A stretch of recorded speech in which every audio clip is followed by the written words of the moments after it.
Hey y'all doing all right? Good. It's me, oh Lord, standing in the need of prayer. Y'all tired of me yet? I'm tired of me. Trust me, I'm so tired of me. I don't know what to do. I wake up every morning and say, you know what, brother? Is it you in my bed again? You in my bed again every morning. Yeah, I know. And then I follow me to the restroom. Hey y'all, here we go again. Here we go, climbing the mess of America. This thing here is the freedom of speech. That's what today's show is. And is it under attack? Yeah, but it has never not been under attack. And I don't care which bird you decide you want to flock with. It doesn't matter.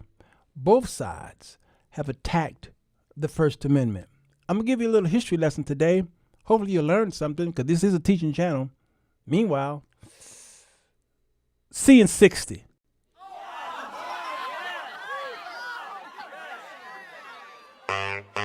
Report live, 7 days a week, always on time, but his time is not free. Sirwalterj Jones, always on fleek. Latest trending topics, how you jumping out your seat. Controversial subject, others can't touch it. Community full of people throwing rocks from the bunkers to politics, finance, music, and religion. Stirring up the poverty, bring healing to the village. Son named Walter, daughter named Rebecca. Grew up on the south side, who know do it better. Sirwalterj Jones, from the Tribeca. He got something to say, put your hands together.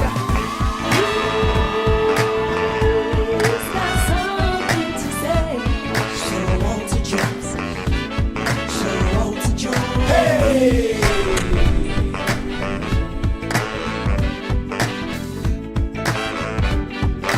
Come on in, the water is fine. The water's fine.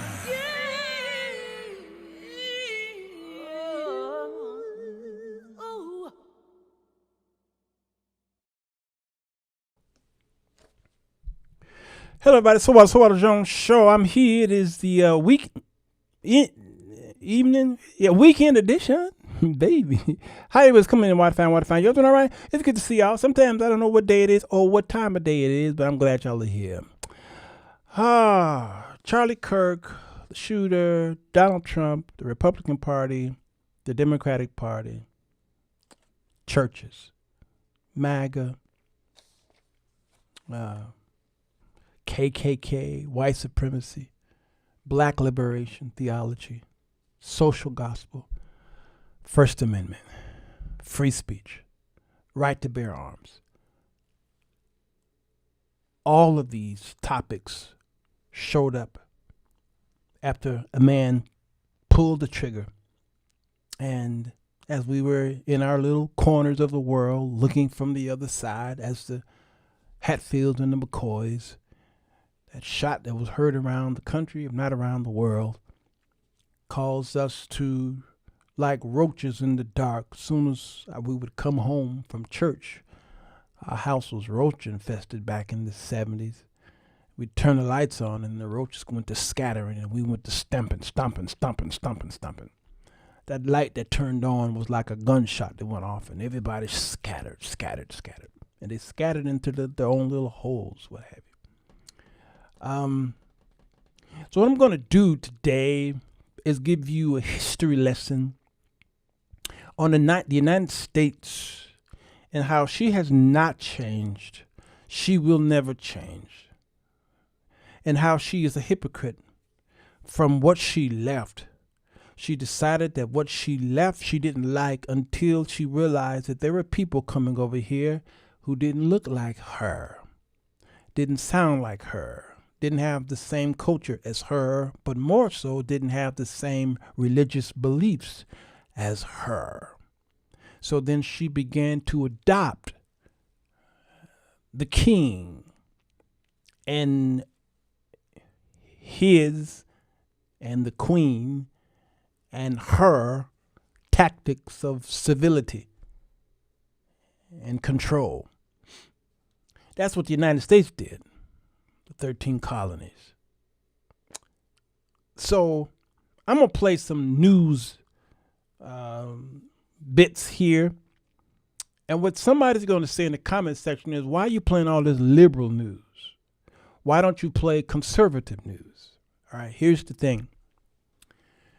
Right now, it's conservative news that's on the news, that's in our news feeds. And so it's like trying to define a word. When the teacher asks you to define the word lamentation, you don't put lamentation in its definition. So to talk about a side, it's best to look on the outside and let us talk about that side. Even when this side, who's looking at that side, is playing videos from that side, you'll still say, you playing liberal media. Even though I play liberal media and the statistics are there for you to search for yourself, you'll say, nah, you're playing liberal media. I watch all types and styles, all right, all genres. Like my music, if you come to me, come ride with me in my car, come to me, ride with me in my car. My playlist is not the playlist that you would hear from an ordained elder of the gospel of Jesus Christ. Sure ain't. You're not going to hear a whole bunch of gospel in my car. That statement alone is going to have somebody in the comment section say, see, I knew something was strange about him. He's a sinner because he listened to secular music.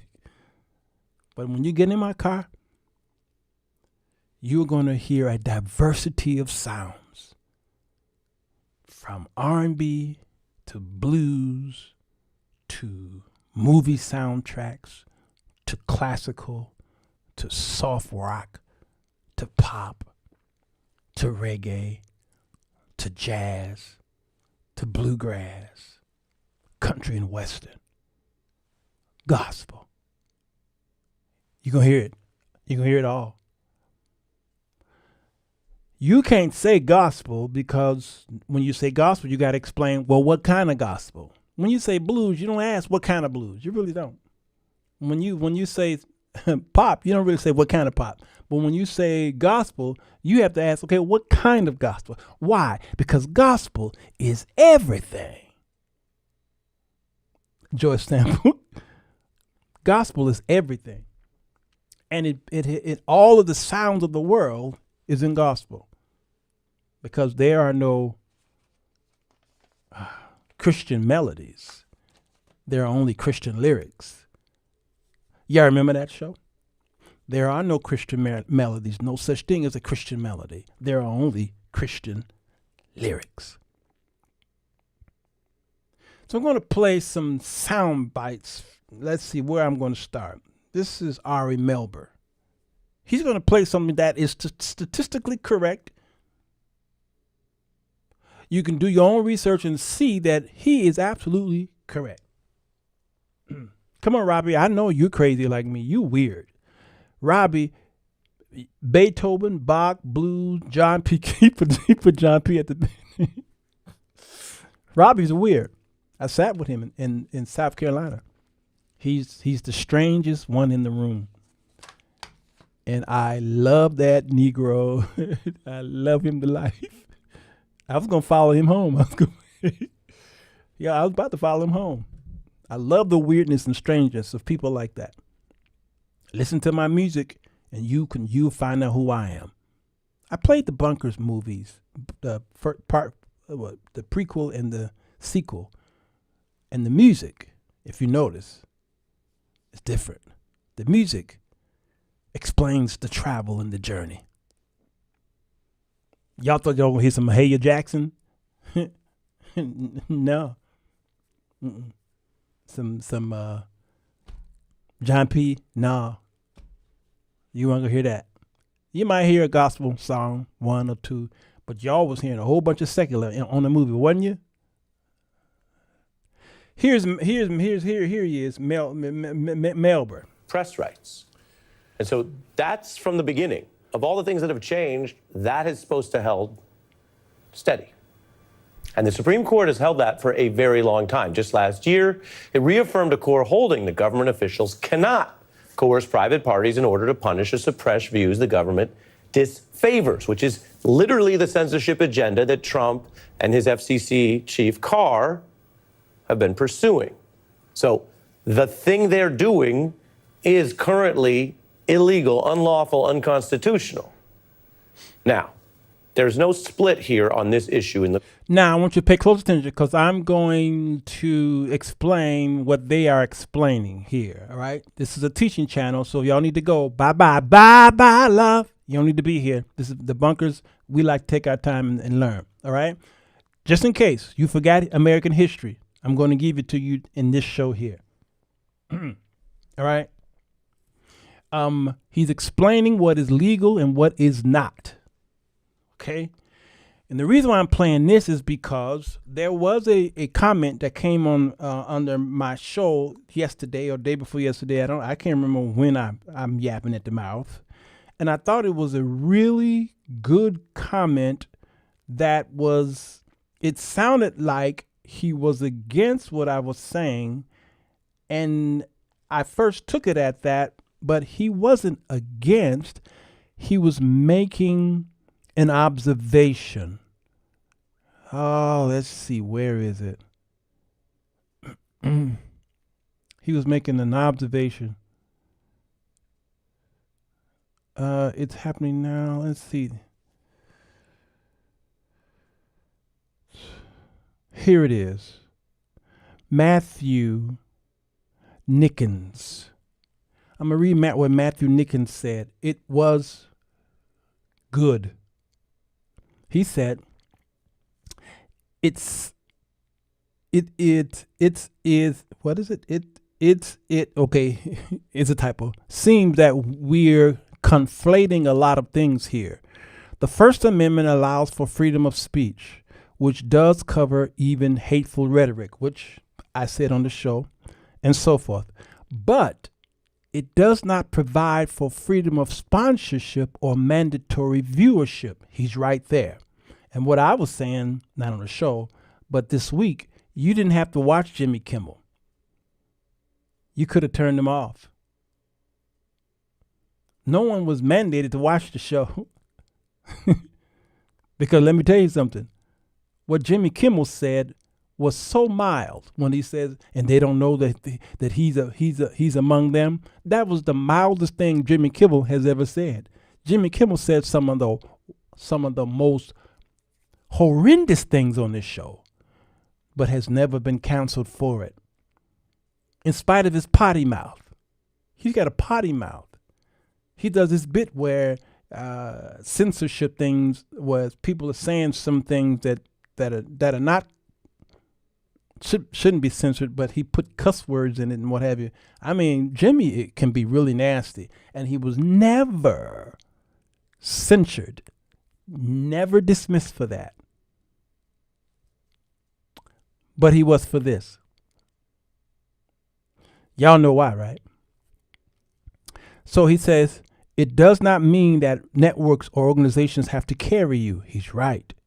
If people don't like what you say, they are welcome to turn you off. And if that affects ratings to the extent where shows have to be cut, so be it. Our social media platforms limits our content as well. He's right again. I have received 2 strikes on YouTube to date. I have received 2 strikes. YouTube have censored me a few times. I did a show called Suicide is Painless. It was in the title. It's from a song. The title of the song from MASH. And I was censored. And the video was taken down. And I received, I was punished for that. I had to explain to YouTube that I wasn't promoting that word or that act. I was quoting the title of the song. Our social media platforms limit our content as well. We can't say anything we want and remain on certain platforms. He's right. This is very simple. We need to stop trying to make it anything other than what it actually is. Now, this is where I pushed him here.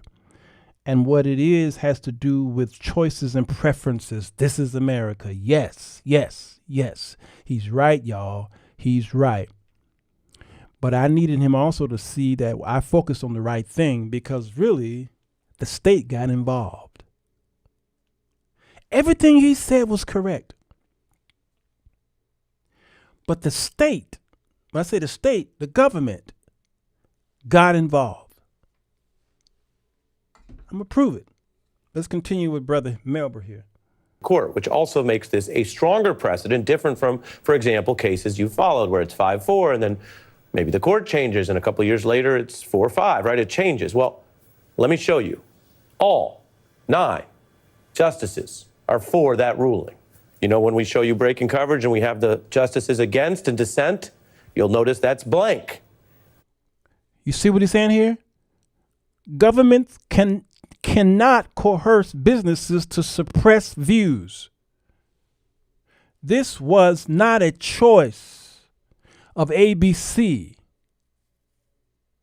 ABC bent because this was a business decision. Because the FCC, part of the government, and the man who put it in there was put in there by Donald Trump, bullied ABC, they did bully ABC, but there's a lower entity that we'll talk about in a minute. Because the FCC don't give licenses to the networks. That's something that many of you don't know that. The FCC don't issue licenses to networks. The networks could have left it alone, but the networks got heat up under it because the network needs to make a business deal.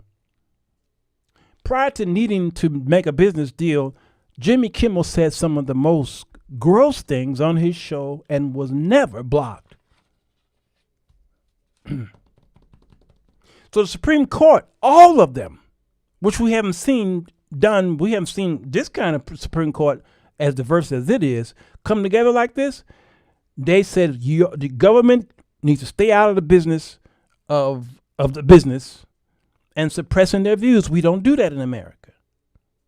This is last year. That's accurate, because all 9 said the government cannot coerce businesses or media outlets, etc. You can't coerce them to suppress or change views. That's obviously against free speech in the First Amendment. The same case held, the First Amendment prohibits the government from relying on the threat of invoking legal sanctions and other means of coercion. For example, let's say you threaten it, but you haven't done it yet. That also is illegal if it's to achieve suppressing disfavored speech. You can't threat. So if Trump and Carr disfavor Jimmy Kimmel's criticism and make threats for it, that's unconstitutional. Again, who agrees with that? The Supreme Court. 9 current justices, including, as you know, many appointed by Trump. So this is a big point here as we wrap up the week, as Trump loses in court over a different case. And here's the thing. ABC, who was pressed by the Federal Communication, the FCC, okay, Commission, was pushed, coerced by Donald Trump, who for years had been trying to get Kimmel off the air. He got a man in the FCC and he said, do something. If ABC wasn't going through a business deal that needed to be approved by the FCC, then the ABC could have took the FCC to court. And all of these people here, I'm counting, Roberts, Gorsuch, Alito, Clarence Thomas, Kavanaugh, Amy Coney, Sotomayor, Kagan, and Ketanji Jackson, all of them would have said, ABC, we rule in your favor. All of them. Even Trump appointees would have said, you're right. But ABC didn't fight back. That should tell you something, y'all.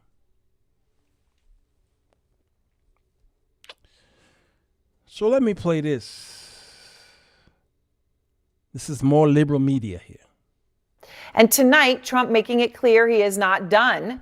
The president is now threatening more networks.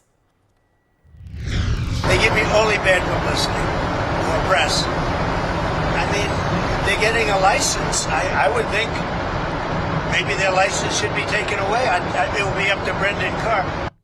Maybe it is because you took the president, the vice president, and the chairman of the FCC at their word when Trump came into office. If you don't have free speech, you don't have a country. Now, this part here, it's like they forgot that they said these things. Because, you know, audio and video lasts forever. Somebody got a copy of what you said somewhere in the basement or in the attic. So as they go after free speech, listen what they just said not long ago. God, we have a president. FCC at their word when Trump came into office. If you don't have free speech, you don't have a country. Thank God we have a president now who believes in free speech. Free speech, diversity of opinion, those are the bedrocks of democracy. Y'all hear that? Now, somebody going to say it's on CNN. Matter of fact, as I was saying that, I saw one. Hey, Keith. Somebody going to say it's on CNN. It doesn't matter if your Uncle Bobo played the video. They're playing a video from these people's own mouths. Don't matter whose media channel is on. They're playing the receipt. So deflection is the soup du jour.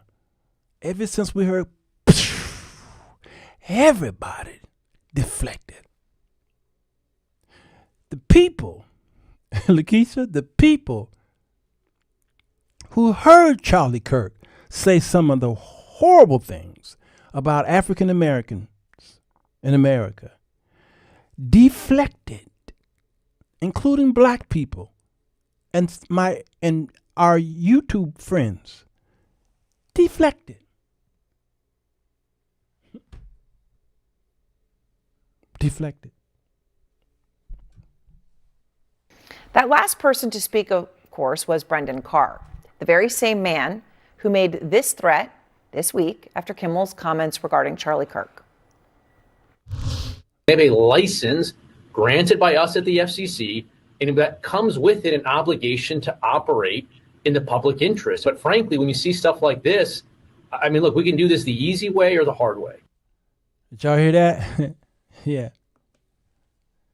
We're going to do this the easy way or we're going to do that the hard way. That soundbite right there could have been used by ABC, took it to the Supreme Court, and they would have shut this down and won that lawsuit.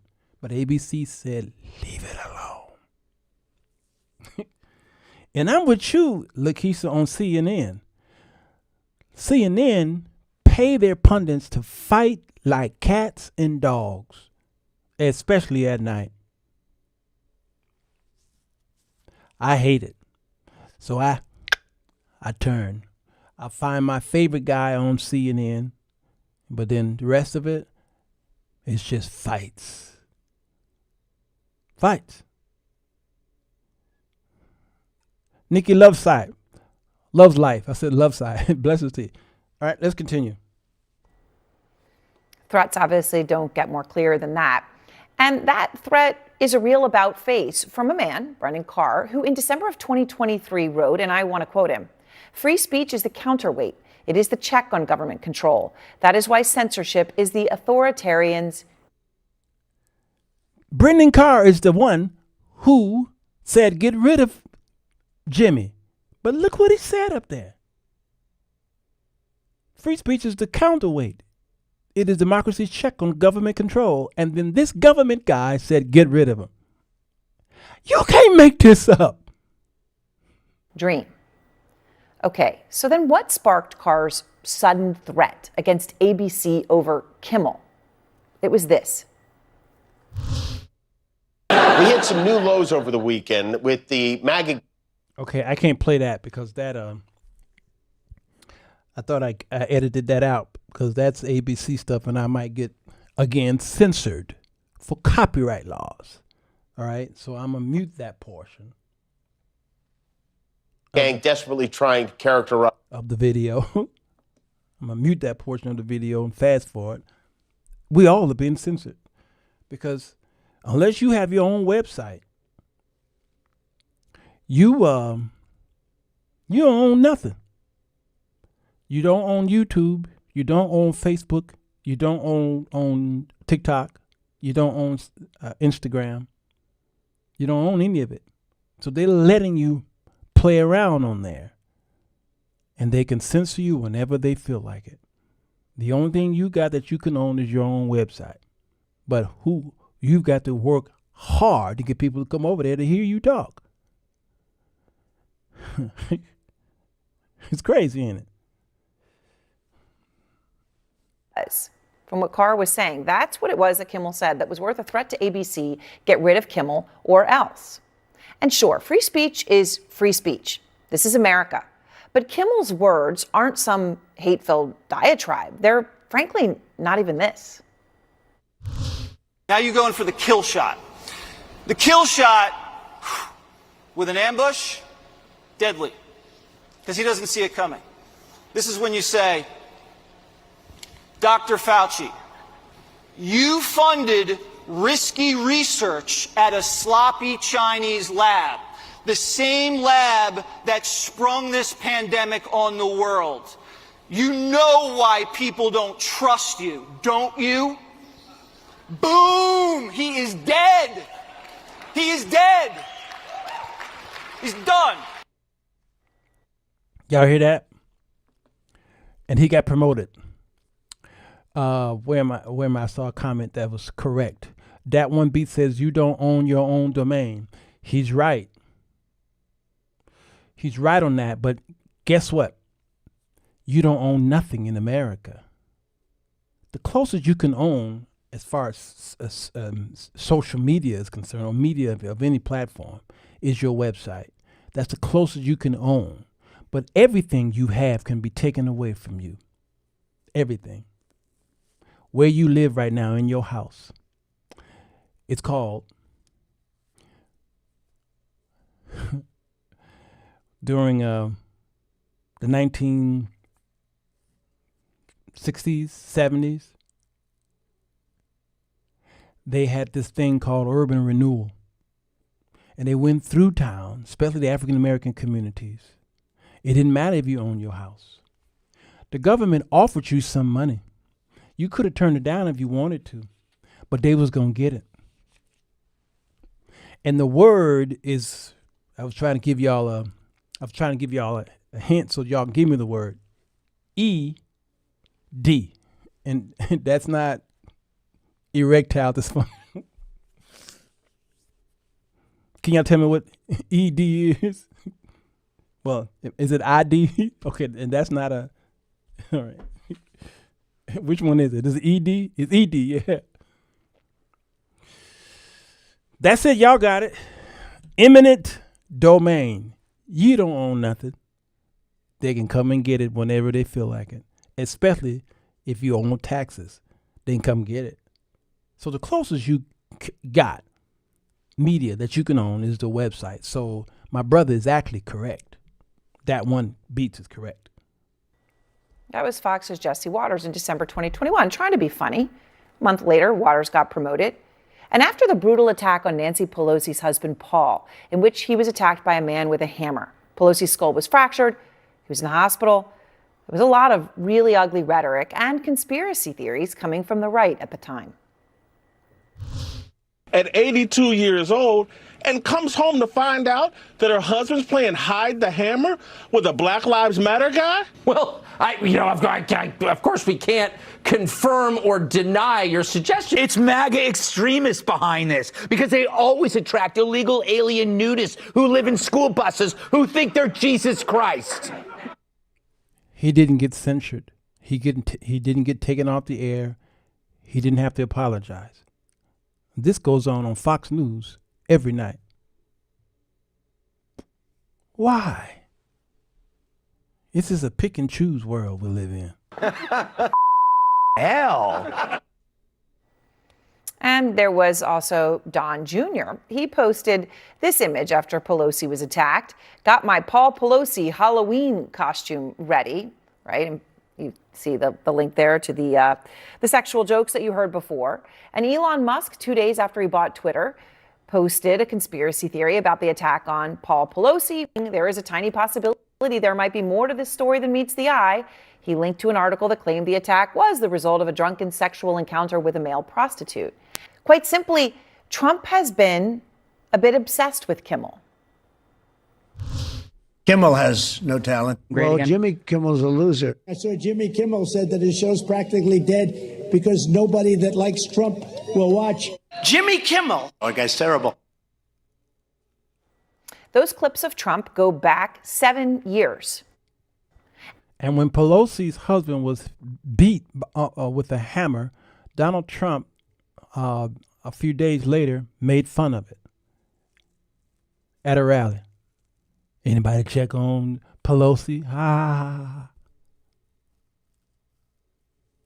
But as soon as I'm telling you, it is selective rage, my friend.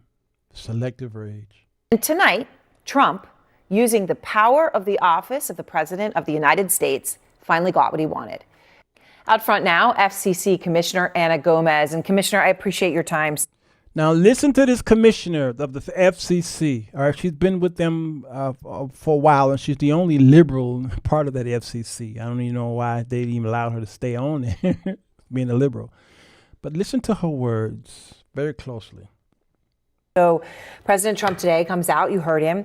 He suggests that networks' licenses, their right to actually broadcast over the air, could be pulled and revoked if they air mostly negative coverage of him. Mm-hmm. So if he comes out and says 5 untrue things and they call out 3 of them, then that's on them. I mean, it's unclear exactly what he's saying, but he did say it will be up to Brendan Carr, obviously chairman of the FCC.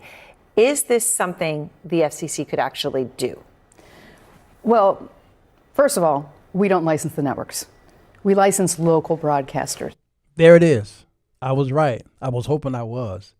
They don't license the networks. They license the local broadcast systems, stations, and that's Nexstar. Nexstar owns a whole bunch of local stations. They were the ones who took Kimmel off the air. They capitulated, you all. And they capitulated due to this merger. And here's the thing. The networks agreed with what Kimmel said in his monologue. They had no problem with it. It was fear because the FCC, one guy, had a problem with it. So there is no license to pull for the networks. The local broadcasters get some programming from the networks. But second of all, we are governed by the First Amendment and by the Communications Act, which prohibits us from censoring broadcasters. So no, we cannot pull local broadcasters' licenses simply because they air content that he does not like. Okay, so then I guess the question is, where do we go from here? I mean, have you spoken with Carr since last night? I've been in New York today, as you know. The thing that we need to understand is that the FCC cannot, it does not have the authority, it does not have the ability, it does not have the constitutional right to take action against broadcasters because the administration doesn't like what they're saying, because they don't like anyone that pushes back against them. Mm-hmm. So what you see are just threats, but the threats are the point. And the threat, in this case, the threats worked, right? Do it the easy way or the hard way, or, I guess the sensible threat is we're not going to approve your merger at the FCC. That's exactly the point. Because we don't have the authority to do this, because it's against the law, we would not be able to actually take that final action. Because on appeal, the FCC would be wrong on the facts and the law if, in fact, it retaliated against the networks, the broadcasters, the local licensees, because of what they air. So the threats are the point, and the capitulation is so disappointing Because what we are doing is eroding little by little the freedom of the press, the freedom of speech, on which our democracy relies. We need the fourth estate to push back against the likes of me, to hold me. Wow. Hold me. And the government to account. Wow. And she mentioned the fourth estate. The fourth estate, I've heard that mentioned before some years ago. And let me tell you what the fourth estate is. I remember studying it in high school, I think it was. Or did I read it I studied it on my own. A lot of political science and history I studied on my own. My high school was jacked up when it came to getting deep into the historicity of life. Okay, I had to learn on my own. I still have high school books here in my library because I'm a nerd. All right, but the term fourth estate for the press comes from the traditional European concept of three estates. Clergy is part of the first estate, y'all. Clergy, nobility, and commoners. This is Edmund Burke. And Edmund Burke is often credited with coining the phrase. He's credited, not created. And he created this in 1787. It goes far back, highlighting the press's growing influence in shaping public opinion and holding power accountable. This is why when dictators, the first people that dictators go after are those in the press and in the media. Clergy are used, who's part of the first estate. Clergy are used to keep the people in check because the people look for spiritual advice. So they go right to the preacher for everything, whether it's spiritual or not. So because people trust the preacher more than they do the politician knows that, the state knows that. So what they do is they hire the preacher or they bribe the preacher to keep the people in check, which takes control of part of the fourth estate. Y'all understand? The preacher's job is to keep the state in check, just like the press is. And this is why the United States decided through the founders to institute the First Amendment because of what was going on. Y'all understand? So she says, let me rewind what she said here. On which our democracy relies. We need the fourth estate to push back against the likes of me, to hold me and the government to account. Man, that is deep. That is so deep. And then Ted Cruz walks in. And when you hear Ted Cruz, you basically want to say, I don't want to hear that fool. Brendan. I don't want to hear that fool. He's a fool. Well, he is a fool. But he had to step in and tell the truth because of fear. Listen to what Ted Cruz said. I'm shocked that I agree with him, but he's saying this for one reason. He's going to tell you why he's saying it. He's against this thing. Carr made jokes about it online and even hinted that he was following Project 2025. We'll talk about this all, but I would like to start with the words of Republican Senator Ted Cruz of Texas. No, no, no, no, no. Look, I like Brendan Carr. He's a good guy. He's the chairman of the FCC. I work closely with him. But what he said there is dangerous as hell. For people that are listening, because this is going to be, quote, controversial, so I want to make sure we explain it clearly. When you say no and it's dangerous, explain and run this out, the slippery slope that this can open, so that people understand why we're saying it. So the Federal Communication Commission is in charge of granting broadcast licenses. So ABC, NBC, CBS, they have licenses from the FCC. It is true that under statute, they're required to be in the public interest. Yep. What he is saying is Jimmy Kimmel was lying. That's true. He was lying. And his lying to the American. All right there. He said Jimmy Kimmel was lying. No, he wasn't. He wasn't lying. You can't even prove that he was lying, and that's the part. And I think G. Bernie asked a question about that. G. Bernie, I'm planning on seeing you at the end of the month. I just decided I'm going to come see you and your wife. Not in October, end of the month. G. Bernie, if you're still here, you owe me a steak dinner. The last week of, I'm going to figure out the date. He said he lying. No. He says, Jimmy Kimmel says they don't even realize that he's among them. He didn't say who, meaning which group. He said them. People said, well, he's not MAGA. Well, MAGA is not a political organization. All right. Nor are the Proud Boys, nor are these other subgroups. They're not a political sanctioned organization. They're just a group that just came out like the Tea Party. All these people. They're not really, and the Tea Party became a political thing, but we didn't take them serious. So he says, and it's ambiguous, that he is among them because he was raised up among them by a conservative family on, and he had leftist ideas. Let me tell you something. I can't tell you how many conservatives in South Dakota I heard who had leftist ideas. He still was conservative. He still was a Republican. But some of his ideas was leftist. And you keep missing it because some people on the right kept saying, well, no, he went straight left. No, he didn't go straight left. He had some leftist ideas because of this whole gay thing. You can be a liberal.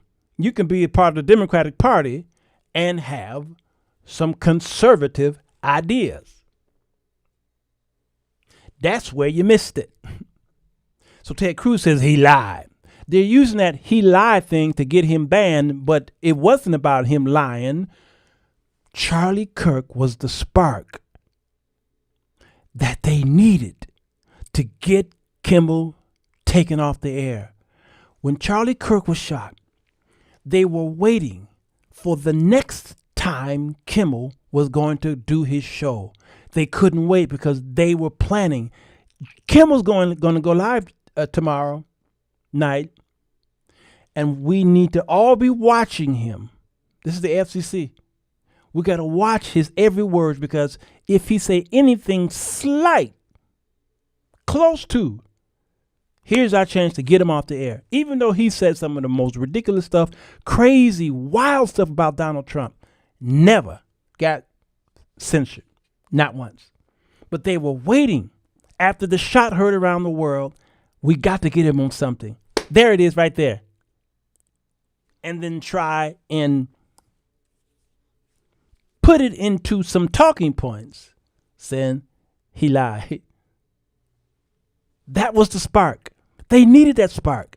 And Jimmy Kimmel gave it to them.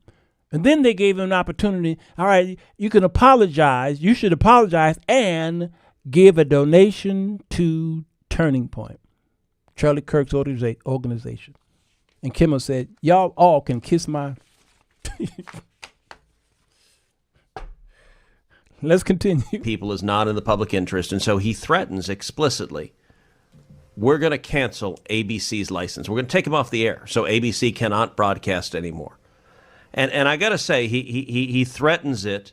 He says, we can do this the easy way, or we can do this the hard way. Yeah. And I got to say, that's right out of Goodfellas. That's right out of a mafioso coming into a bar going, nice bar you have here. It'd be a shame if something happened to it. And I got to say, look, I understand. Jimmy Kimmel has mocked me so many times I cannot count. The corporate media, they are dishonest. They are liars. I hate what Jimmy Kimmel said. I am thrilled that he was fired. But let me tell you, if the government gets in the business of saying, we don't like what you, the media, have said, we're going to ban you from the airwaves if you don't say what we like, that will end up bad for conservatives. It reminds me of, you and I are both fans of The Lord of the Rings. Yeah. J.R.R. Tolkien. It reminds me of like the Ring of Power. And it is so attractive. It's sort of like conservatives are saying, wait, if we have government, we have power. Yeah. We can ban the media. Let me tell you what will happen. going down this road, there will come a time when a Democrat wins again. Right there. Wins the White House. This is where he's showing you all of his. Right here. This is his fear. And Ted Cruz is speaking for a whole bunch of folks who are turning. Steve Bannon didn't like the firing. Candace Owens didn't like the firing. Some of the pundits on Fox News didn't like Kimmel being fired. Ted Cruz didn't like him. The conservative right is going ham over this firing for one reason and only one. They are afraid of the future because they know as long as Donald Trump is in office, they have a protector in chief. But one day he's got to leave the White House again. And one day there will be a Democratic president. And that is their fear. And this is the same fear that Caucasian, white folks, because, you know, when you call them Caucasian, then people going to say, well, all white folks ain't from the Caucasus Mountains. Y'all fight over all these apples and oranges. This is the same fear that many whites have against blacks, Hispanics. It's because they're saying that they will eventually be the majority. They are growing by leaps and bounds. They're having too many babies. And we will be the minority and we will lose. And then they're going to rise up and overtake. That is white fear. And that is the message of Charlie Kirk. That was his gospel. That was his gospel. He was afraid that whites, especially Anglo-Saxon, Greco-Roman, Judeo-Christian, white male. That's what he's saying right here. They will get rid of every Democrat talk show host in FCC, America that's a conservative. They'll get rid of every podcast. They'll get rid of everybody on YouTube. They will silence us. They will use this power, and they will use it ruthlessly. I think it is unbelievably dangerous for government to put itself in the position of saying, we're going to decide what speech we like and what we don't, and we're going to threaten to take you off air if we don't like what you're saying. And it might feel good right now to threaten Jimmy Kimmel. Yeah. But when it is used to silence every conservative in America, we will regret it. And so, again, I like Brendan Carr. Okay, Ted Cruz with a quite clear-headed take for once. I mean, yep, clear-headed. He was like, we are afraid that they're going to shut us up too. They're going to get revenge in the most dangerous way. They are telling you the stuff that used to be back in the day of Ronald Reagan days. It was behind curtains within their own group. They kept it up in the house. Now this administration is telling y'all in your face. Sheriff said, little do they know we're not even thinking about them like that. They tell you in the Brian Kilmeade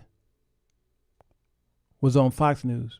There was a black guy in the chair. There was a woman in the middle. And Brian Kilmeade said about the homeless, kill them.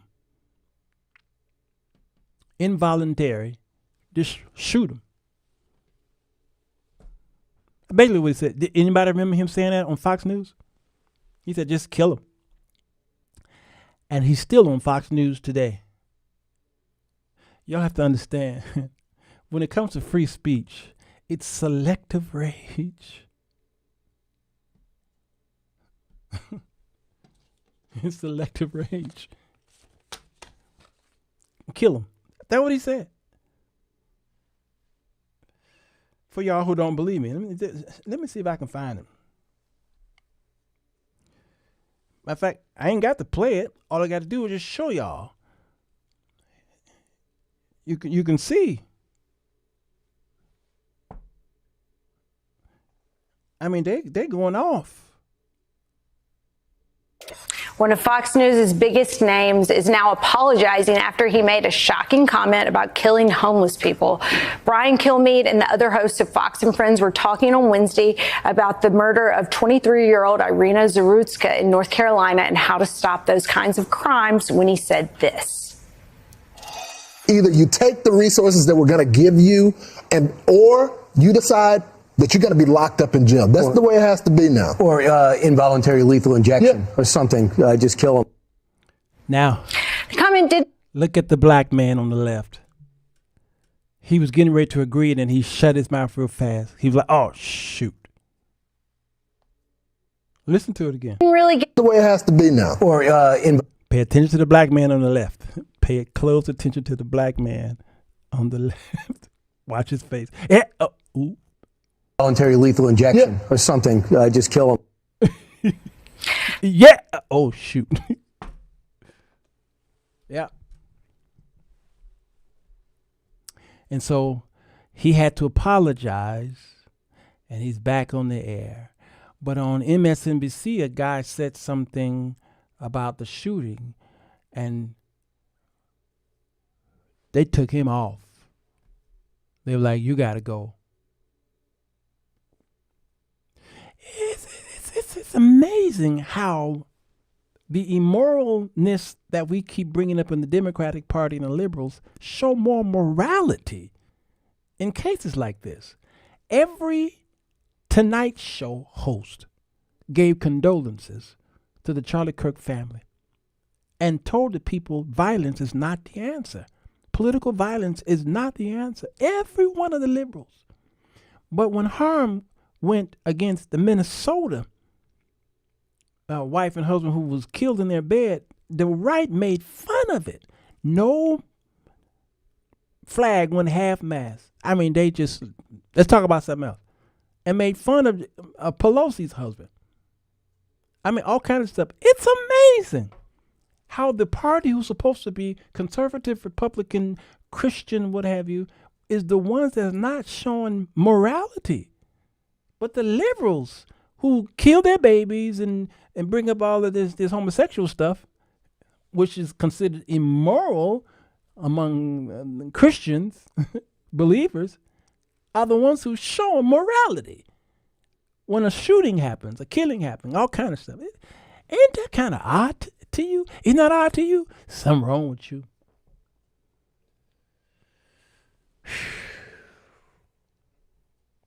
It's ridiculous. And I'm with you there, Volk. Please don't buy this civil war the powers that be are trying to start. Don't get into heated arguments with family. That's exactly the playbook.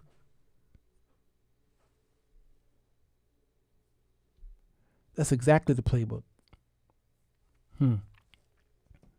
Jimmy Kimmel, again, was the chopping block for a while. And he was that spark. Donald Trump sued a whole lot of folks to show us who he was. He sued ABC. He sued CBS. He sued the New York Times. Well, $13 billion. They threw that. They finally threw that out today or yesterday. They threw it out. The Wall Street Journal, the Des Moines Register. He defunded PBS. He defunded NPR. I mean, you talking about cancel culture? I mean, it's amazing what he's doing, and campaign on the antithesis of what he's doing now. So I was looking at someone who mentioned the word fluffer, and I said, I know that word. My foot itch. Hold on, y'all. My foot itch. Who down there? Who down there eating my foot? My foot itch. Okay. Fluffer. I said, well, I know that word. And it dawned on me why I heard that word before. Porn. I used to watch porn. I used to watch porn. It's ridiculous to me right now, but I used to watch it. And the word fluffer was the word I knew about. Let's go to Google, y'all. Let's go to the Google sphere. I love you, Peggy. Look what it say. A fluffer is a person traditionally on a pornographic film set whose job it is to help male actors maintain arousal and achieve an erection for filming using oral or manual stimulation. The fluffer.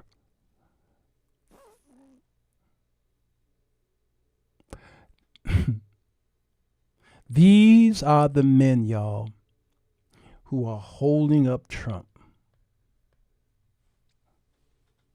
Because when it comes to men, viewer discretion is advised for those of you who got children watching the Sirwalterj show. Put them to bed right now. Men take their penile organs and see who's got the longest. Now, we don't physically drop our pants while we in the bathroom and combine and compare. No. But we take our kahunas and our penile extrusions and see who's got the best testicular fortitude.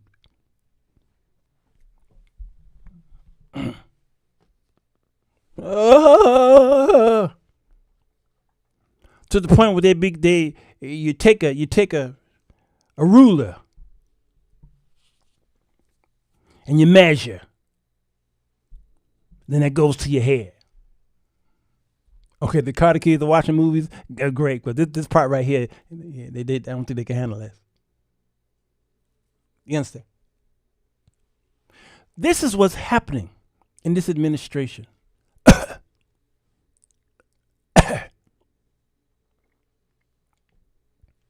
Some of you are too holy to understand that. Anybody been to the doctor before?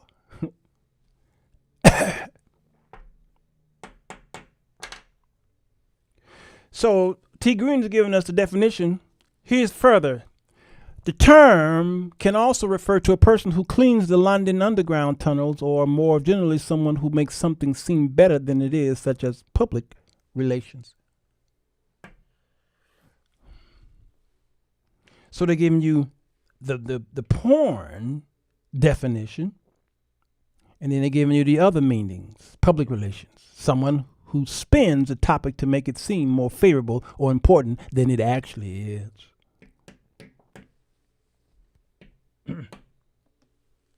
Y'all understand?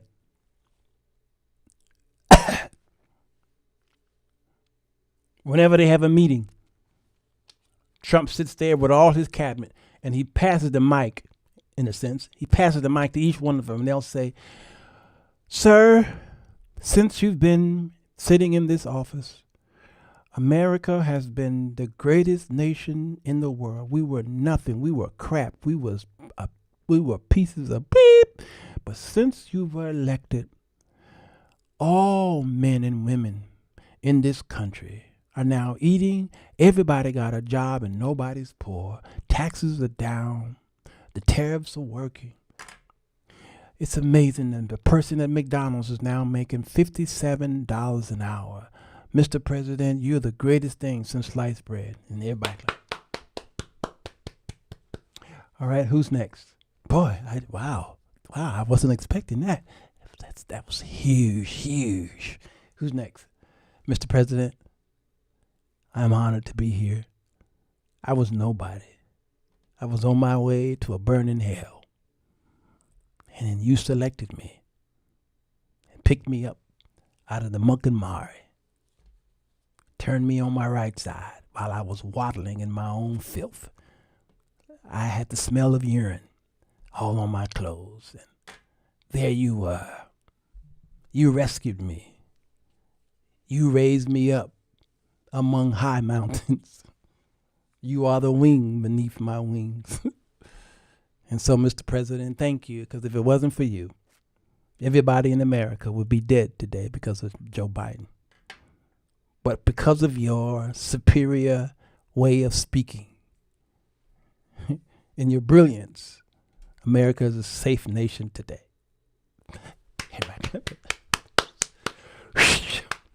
Wow. Boy, I didn't realize. I had no idea I was that great. Who's next? Mr. President.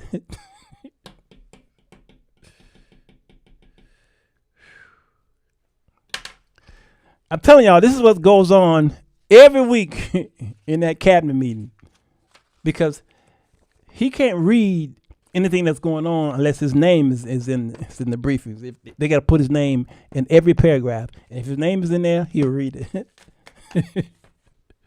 It's amazing. Where was I before I rudely interrupted myself? So the First Amendment was never about you. Hey, black folks, listen to me. If you never listened to me before, you better listen to me now. The First Amendment was never about you. It was never for you. All right? Never. So let's study. Because as they were signing it and signing their John Hancocks and their names, we hold these truths to be self-evident, that all men are created equal, and indeed. While they were signing that and filling in that crap, you all were 3/5 of a person. They were signing in all men are created equal and all these stuff, man, by their nature's God. All right. And when they got through, they dismissed and went home to their slaves. So here is the Bill of Rights. For those of you who hated this part in class, that's your problem. That be your problem. So Uncle Sir going to help you out here. The Bill of Rights is one of the 3 founding documents.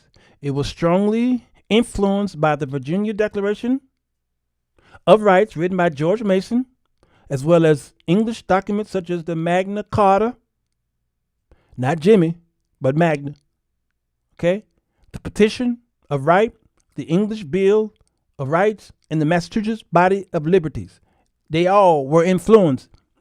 That document was influenced by something, someone else, and other entities. And if it wasn't for the grip of Great Britain, this document wouldn't be as brilliant as it is, albeit flaws. So here's the First Amendment. Congress shall make no law respecting and establishing of religion. There is no state religion. All right? That was the whole point. They ran from that.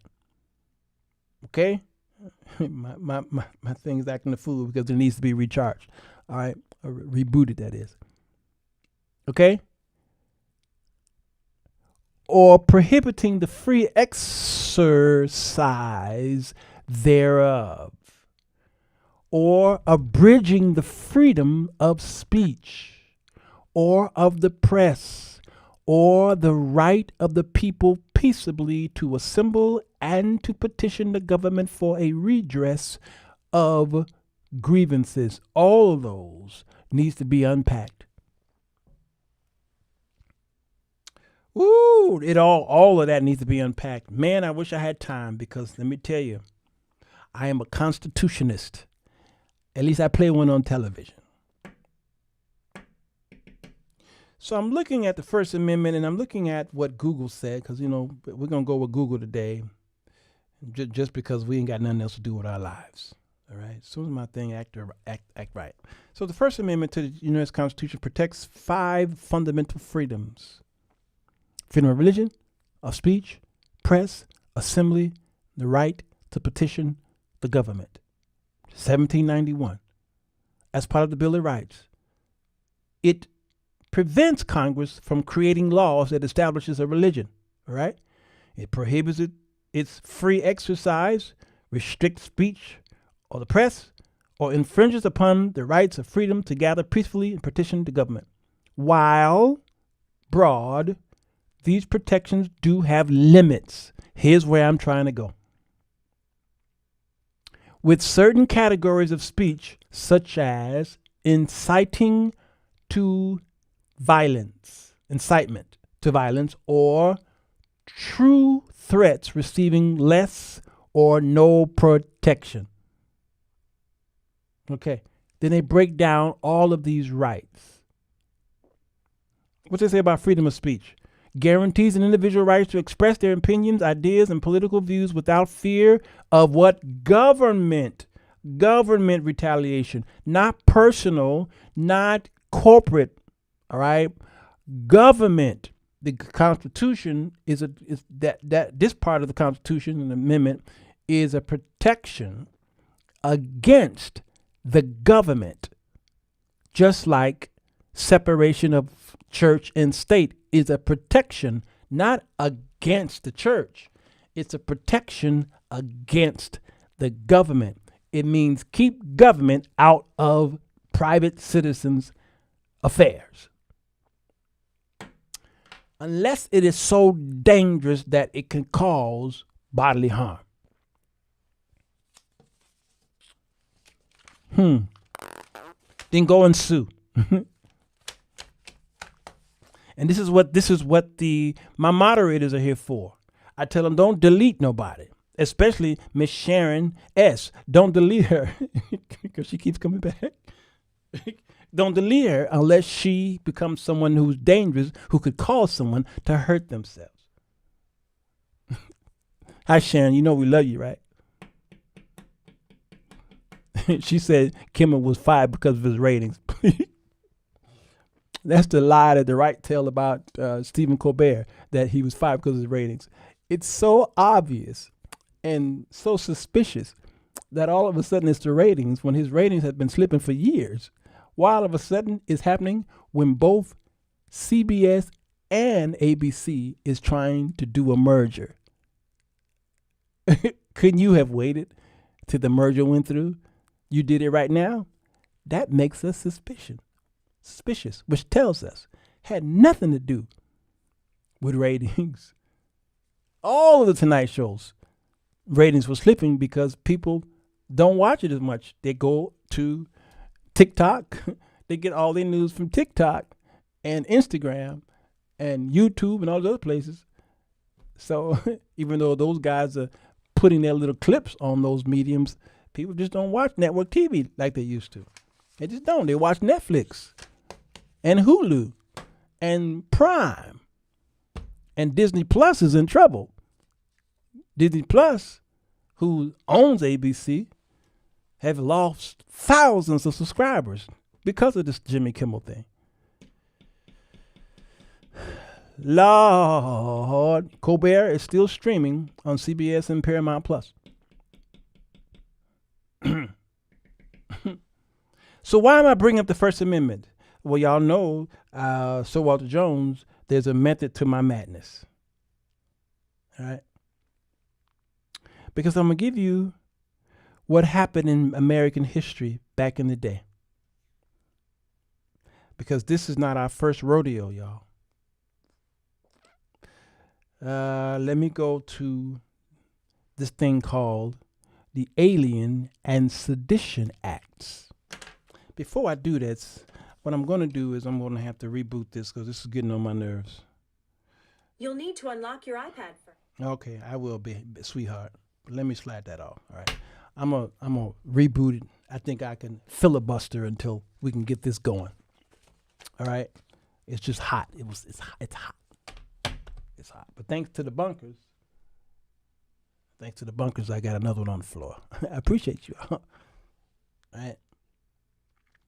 Let's turn it back on. Because I want this to act right. All right. When you get that Apple going, when you get that Apple thing, when you do that, you just Hail Mary, Mother Jesus, blessed be that woman.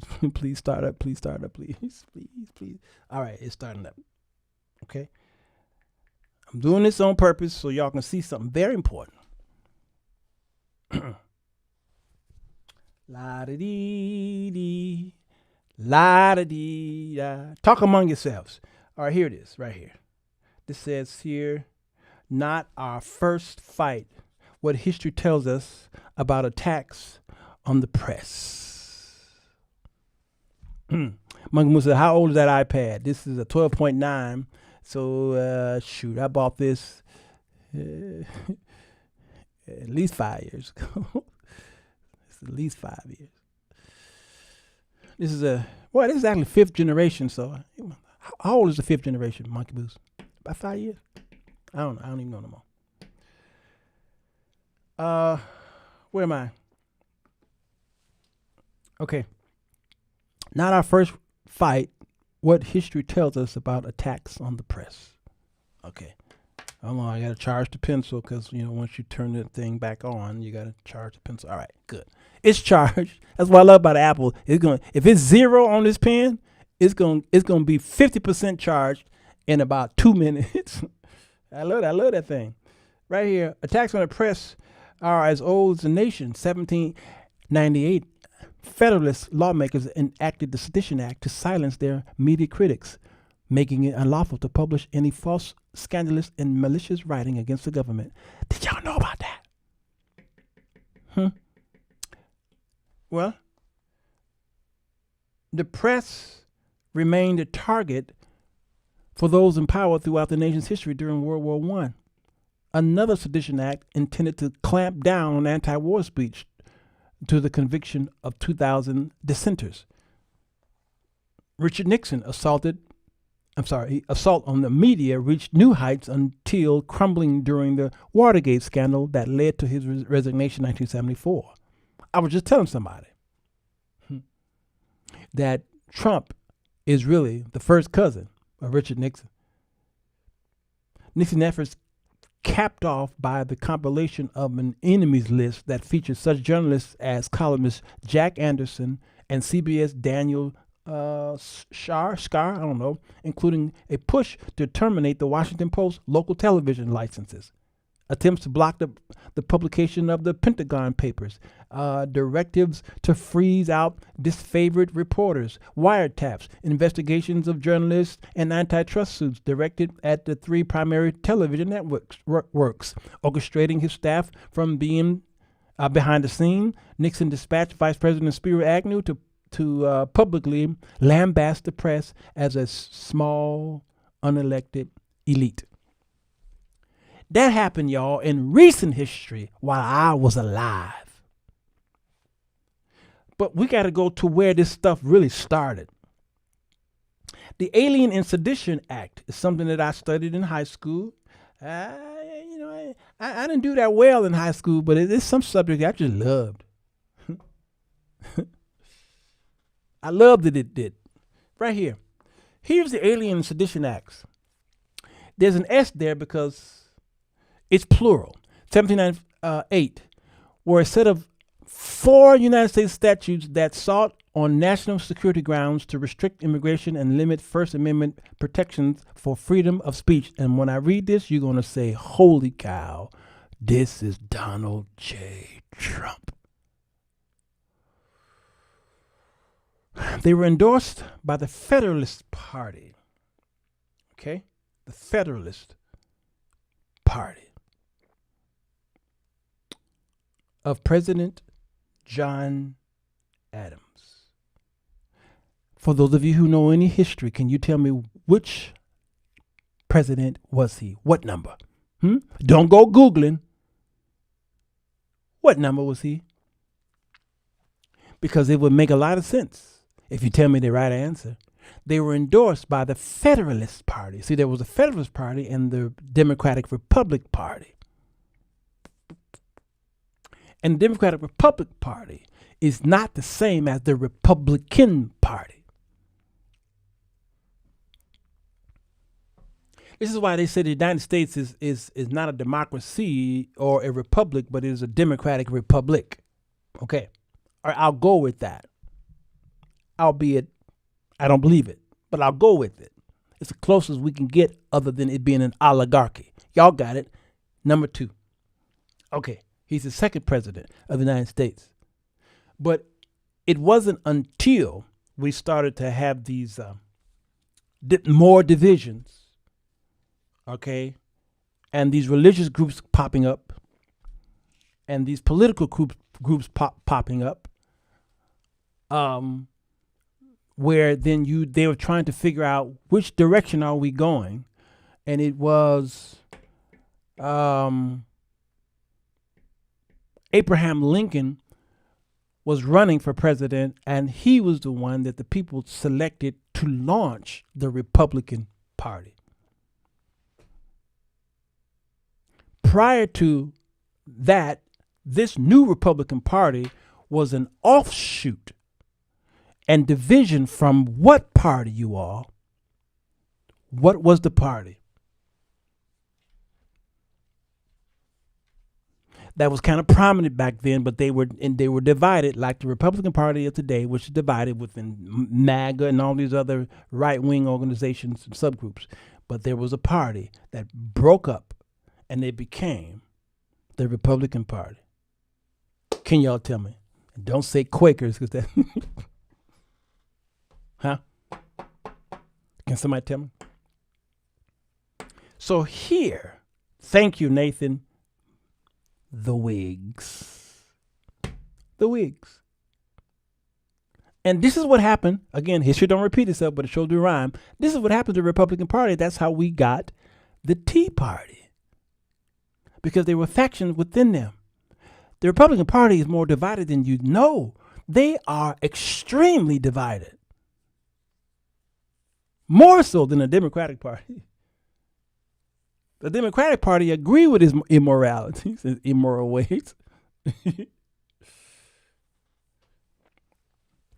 Let's see. Let's continue. So they were endorsed by the Federalist Party of President John Adams as a response to a developing dispute with the French Republic and to related fears of domestic political subversion.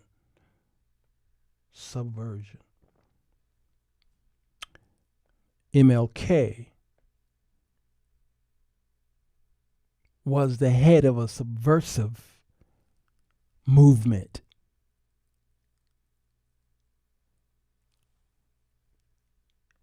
If you listen to the conservative right, and if you look at history, this is why the FBI wanted him. I don't know why I put a dot over that. Okay? Because they thought he was subversive. Now it's Black Lives Matter. And then they're calling it a hate group, a fear-mongering hate group. History, again, is just going back and forth, playing ping pong with each other. This is why Charlie Kirk are their MLK. The prosecution of journalists under the Sedition Act rallied public support for the opposition, the Democratic Republicans. Okay? And I'm going to show y'all. I'm going to show y'all something here. I'm going to show y'all how we are. I want y'all to listen to this man. Listen real close to him. All right? Is it going to play? Yes. Listen. Charlie Kirk died for our sins. Charlie Kirk died for our sins. Does that sound familiar? I was just on a walk. And this gust of air came through. And I had that thought in my head. That just went right into my head, that sentence. Charlie Kirk died for our sins.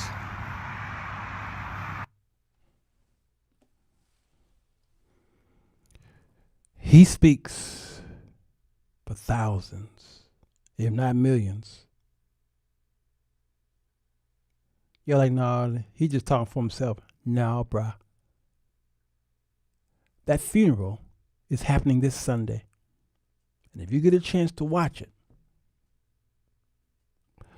Miss Sharon S. was going to be a part of that funeral. She's going to be there. She's going to spend all her rent money.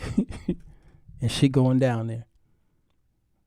Because they believe that Charlie Kirk was a type of Jesus who died for their sins. And when these type of people on the right adopt something, they worship it.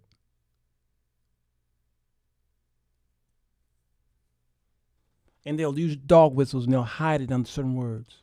Patriotism is a word right there. You hear somebody walk up to you and say, "Are you a patriot?" You ain't got to look at them. You already know what color they are and where they bounce their balls. You own your home, Miss Sharon? Well, you about to get a second mortgage so you can pay to fly over there to that funeral. So when they adopt something, that's why when they adopted Trump, when white conservatives adopt something, they spiritualize it. They over-spiritualize it. Donald Trump says, "I can shoot somebody on Fifth Avenue and not lose a voter."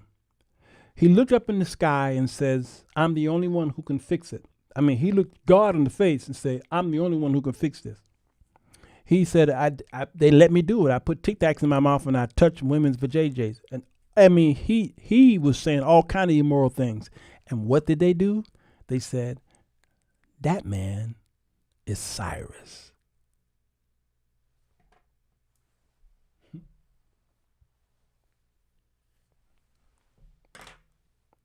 So what you're going to see in the comment section are people who are saying, "What about? But what about? What about?" We are topical on the Sirwalterj Jones show. You didn't talk about them people over there.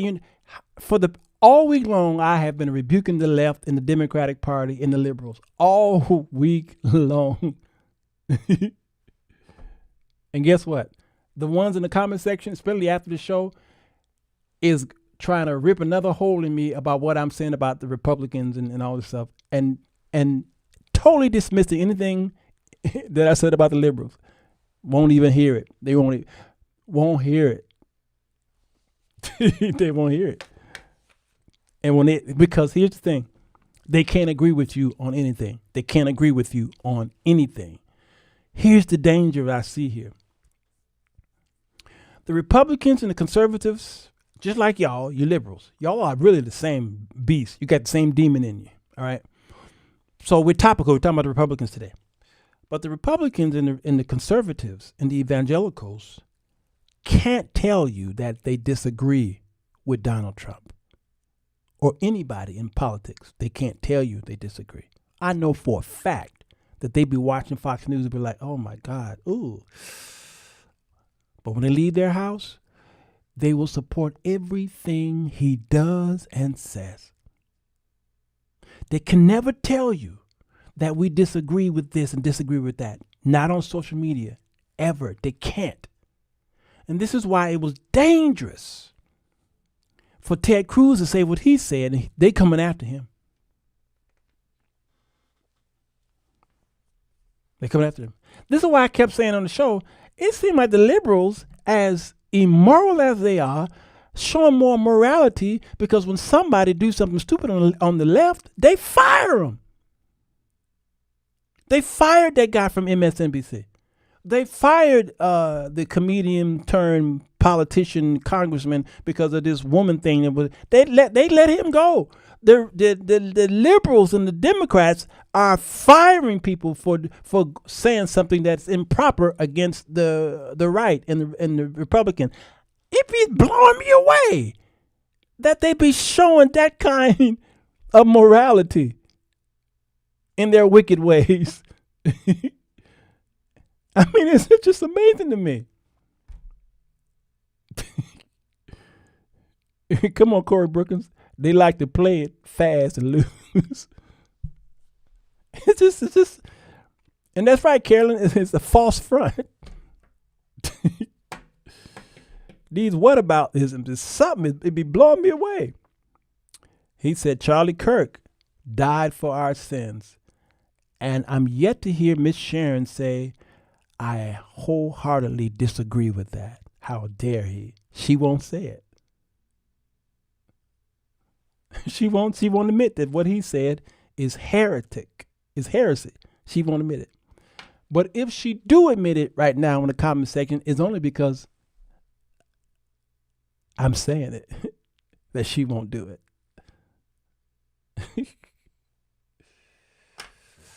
John Palamo, blessing to you, man. Where was I before I rudely interrupted myself? Oh, the Alien and Sedition Act. Is it y'all bedtime? I started earlier tonight, so you East Coast folks could get in and can get into bed early, okay? Where am I? Oh, here we go. What? Sharon did not agree with that foolery. See, now y'all know why she said that, right? y'all know why she said it, right? Because somebody tell me why she said it. All right, I don't want to be the guy who calls y'all to stop fighting. My bad. I repent. God, help them to bridle their tongues. Now, here it is. Naturalization Act. Okay. To increase the requirements to seek citizenship. Trump. Alien Friends Act. To allow the president to imprison and deport foreigners. Trump. Alien Enemies Act. To give the president additional power to detain foreigners during times of war, invasion, or predatory incursion. Trump. And the Sedition Act. To criminalize false and or malicious statements about the federal government. And who says that everything that they say is false just because you said it's false? But this right here is Trump. This is the third Alien and Sedition Act, y'all, that's going on right now. So let's go down here. What did it say? Let me give y'all the history here to the Sedition Act right here. The Federalist-controlled Congress passed the Sedition Act by a vote of 44 to 41. The legislation made it illegal to print false, scandalous, and malicious writings and writings against the government of the United States or either House of the Congress. The act was used to suppress speech critical of that guy right there, including prosecution and conviction of many Jeffersonian newspaper. Y'all, what Jeffersonian? Which Jefferson is he talking about? Who disagree with the Federalist Party. The Sedition Act did not extend enforcement to speech about the vice president, and then incumbent Thomas Jefferson was a political opponent of the Federalist controlled Congress. The Sedition Act was allowed to expire in 1800, and its enactment is credited with helping Jefferson win the president elected that year. And these are the people who either went to jail or got punished for it. Benjamin Franklin Bosch, editor of the Philadelphia Aurora, a Democratic Republic newspaper, was the first to be arrested. William Dewey, all right, twice faced charges. Matthew Lyon, he was lying, I guess, all right? And it expired when Adams left office. It was a protection for him. He didn't do it because he was trying to protect America. The second president of the United States did this to protect him, his interest, and his reputation. You can't speak against the president. Not so much you can't speak against the government. You can't speak against the president, nor anybody in my cabinet. Sounds familiar? History don't repeat itself, but it sure do rhyme. That's why y'all need to see that that show. It would have been nice if you saw it on Broadway, but since it's on Disney Plus now. I don't know how long Disney Plus is gonna be around, but Alexander Hamilton, yeah, he was the first Secretary of Treasury, I believe, right? Yes, and he was part of the Federalists. Ooh, yes.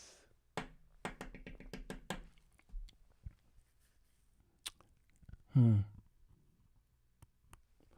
let me close this down because I've been on here for an hour and a half, and I know for a fact that y'all are tired of me. Can I talk about the left right quick as I close this down? Talk about the left. Let me tell you how big of a hypocrite you are. Are you ready? You are a big hypocrite. When it comes to y'all fighting against Kimmel being fired, we don't know what's going to happen, but I think he's fired. If he comes back, I'll be shocked, right? And Colbert being fired, and all of these First Amendment things, that the attack on the First Amendment, y'all are going crazy, going ham, right? Come close. Come close, come close. Hit Uncle Sir's nose. It's big enough for all of you. Hit my nose. Can I ask y'all a question? Why is Donald Trump not on Twitter?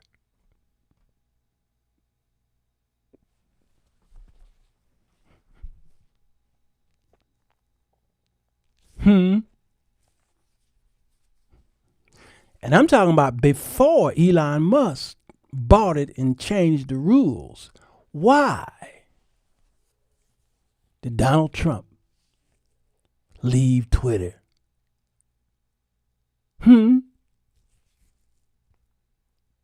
What about Kanye West?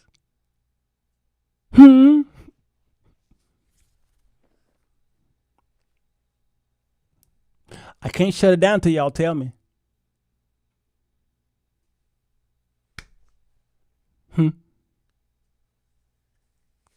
Why is he not on Twitter X? And then I'm going to let you go. I'm getting ready to agree with one person that I didn't think I would ever agree with. Miss Sharon S. is right. Donald Trump was banned. Stripped. He could not use his First Amendment right.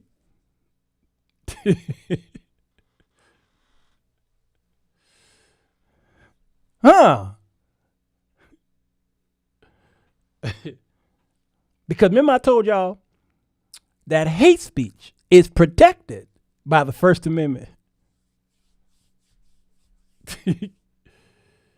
And he was banned. Elon Musk didn't ban him. Elon Musk said you can come back. And he set up Truth Social. He said, I'm good. I'm not coming back. Well, so why y'all upset with this Jim Kimmel thing? Huh? How many of y'all got upset when he got banned from this social media site called X? Well, it wasn't X. It was Twitter at the time. Huh? I'm telling you. Sometimes you put a mirror in the room, you can really see your cavities.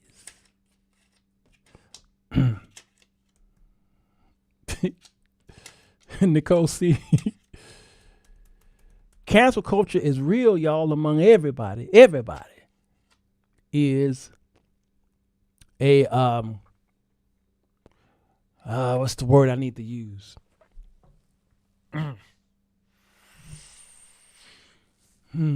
Everybody is selective, but everybody is everybody discriminate. Let's put it that way. Everybody discriminates. I went up for jury duty a few years ago, and the judge said, now before all y'all come in here and start lying, he said, I want you to know everybody has prejudices. I said, oh, did he just say that? And then as I thought, I said, you know what? He's right. He said, everybody has prejudices. So don't be up here lying, telling myself, I'm not prejudiced. Yes, we all have that. We all have it. You liberals, y'all just like them. You have selective rage. Are you safe? I hear ICE and the protesters are getting violent in Chicago. I am safe. Thank you, Lakeisha, because I am a United States citizen, so ICE won't bother me. I'm safe there. And number two, you know, ICE is in certain neighborhoods, and that neighborhood don't look like me. And Chicago is huge, huge. There's not enough ICE to saturate Chicago. I haven't seen not one ICE since they've been here, and they've been here for weeks. I haven't stumbled upon not one. Chicago is too big. And I live in Humble Park, where the Hispanics live. And I ain't seen one. So you all are worried about Chicago. We're good. It's hype. There are isolated incidences that are happening, and they needed the spark. See, the liberals need a spark. The governor, Pritzker, Johnson, the mayor, Winkle, Cook County chair, the alder persons need a spark. ICE was the spark. And when somebody got shot, that was the spark. You understand? The receipts don't expire. Whoo. Deborah said, I don't see color. Judge, liar. That was good, Deborah. Yeah. All right. Now, somebody sent me a post about Billy Graham. Who was that? Is that Don? I think it was Don. Yeah, Don. Billy Graham. All right. This is Billy Graham. Okay. Billy Graham was America's pastor. And I told y'all, if you call America's pastor, you ain't preaching the gospel of Jesus Christ. T.D. Jakes is called America's pastor. You can't be America's pastor and preach the gospel of Jesus Christ. It's impossible. America's supposed to hate you. They hate the gospel. It's foolishness to those who are perishing. You need to know that. All right? So he had to get old for him to come to a realization. Oops, I made a mistake piling up with all these politicians. Now, I played him a couple days ago where he was talking with Schuler and about there's many ways to heaven. Remember that? Well, here is his comment here. More than anyone. This is the son, I think. Who is this? It's a nephew. I don't know. My granddad. Okay. Billy Graham understood the danger of Christians, whether left or right, publicly aligning themselves with a political agenda. He once admitted preachers can't be closely identified with any particular party or person. We have to stand in the middle to preach to all people, right, left. I haven't been faithful to my own advice in the past. I will be in the future. He told me more than once that one of the greatest regrets was getting pulled into politics as a young evangelist. Forgetting that he was called to preach the gospel as an ambassador of the world to come, not this one. Wow. In his autobiography, he confessed, if I had to do it over again, I would avoid any semblance of involvement in partisan politics. I love that. That was the biggest mistake he made. And you other pastors who get too involved. And Jerry Falwell made that mistake too. That's why he said, I'm going back to the pulpit. I'm going back to preaching. But it was too late. He pushed those people into the fire. It was too late. George Washington and James Madison, who was the father of the Constitution, he's the fourth president, both said Do not join political parties. They hated it because they felt that you would be too tribal and you wouldn't have the government's interest at hand, so you would join these parties. That was George Washington, and James Madison said that. Billy Graham said the same thing. Well, after he was old and couldn't do anything. It's a lesson to learn. We all could take a study from that book. Michael B. Sanders, this off topic, but can you reach out to Dr. Finney? We need your perspective on the altercation with her and Myron Williams. Blessings to you, Sanders. I saw the video a couple days ago. I was reached out by a couple of people in Kojic, and I watched our dear brother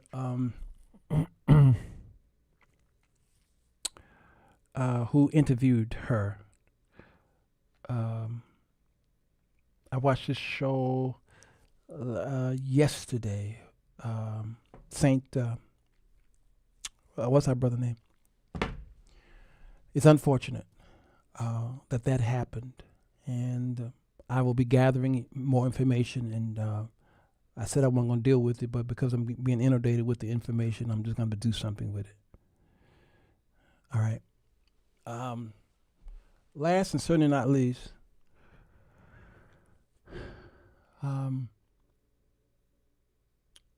who was that?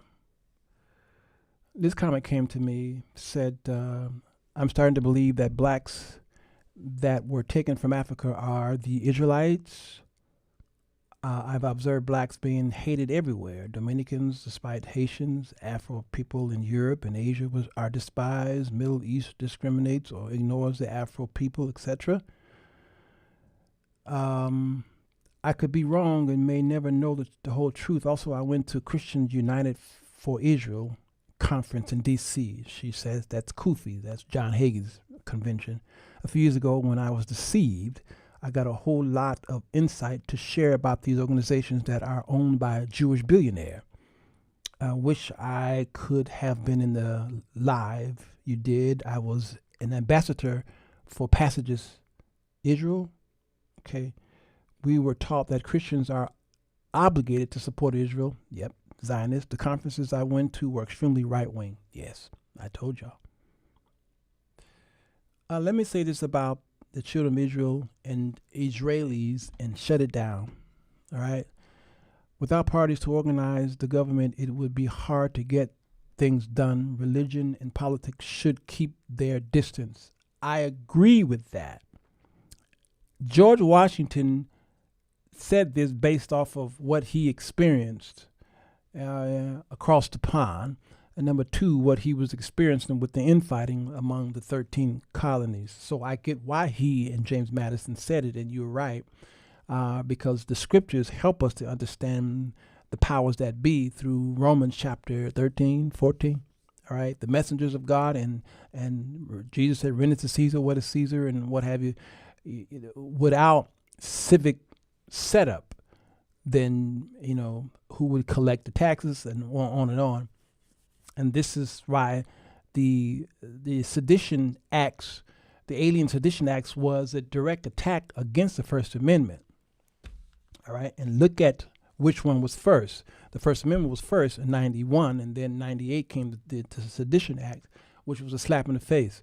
We've seen a repeat of history in that sense. But you need government, you need the apostles did not collect the monies and what have you. They did not wait the tables. They used to, but they said, we need someone to do this so that we can tend to the people on spiritual matters. And they said, select these 7 men full of the Holy Ghost. Y'all call them deacons today. You get it?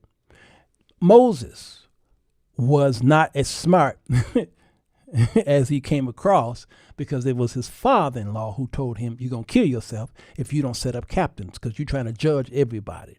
All right. So there needs to be a civic setup, a governmental setup in the church. We call it the fivefold ministry.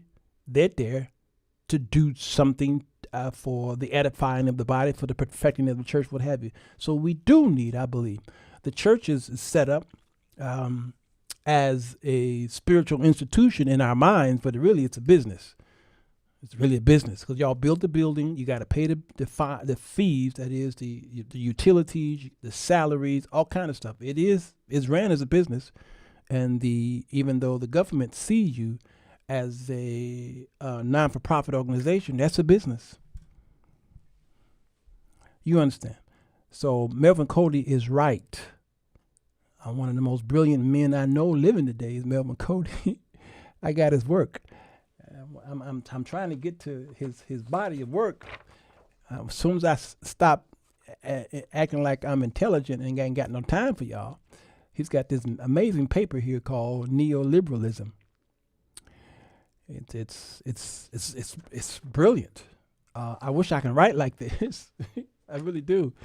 The press is also an adjunct to the government. It performs ideological apparatus to manufacture consent. That's true.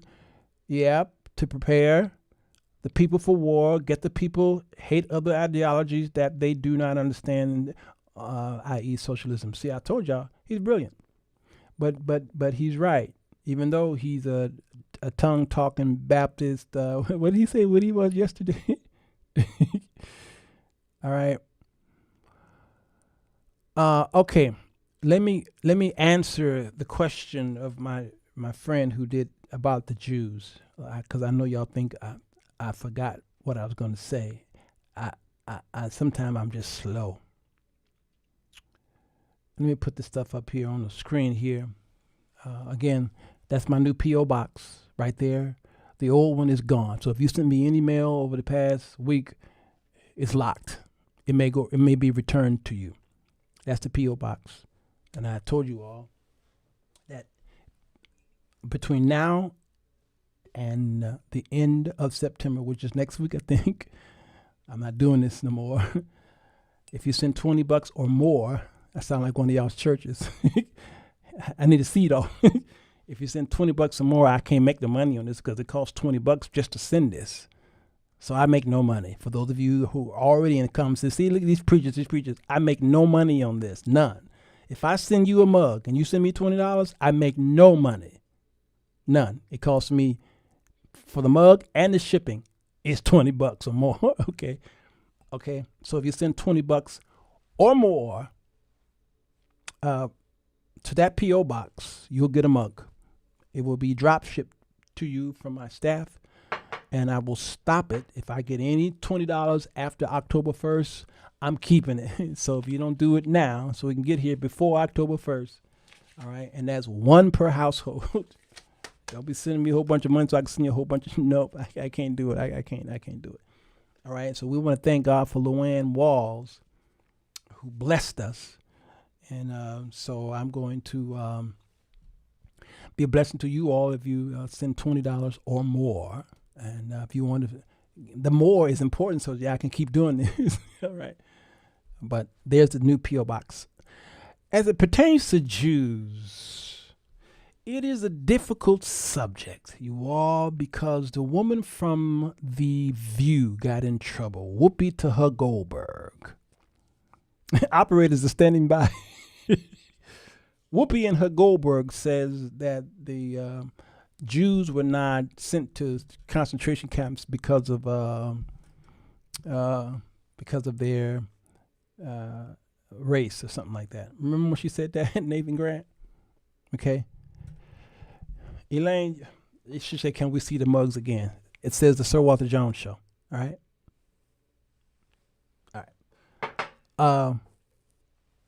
So let's find out how they got started.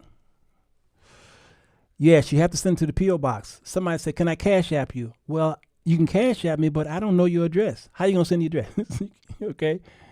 I don't know. I don't want to go through all that. I am not doing extra stuff.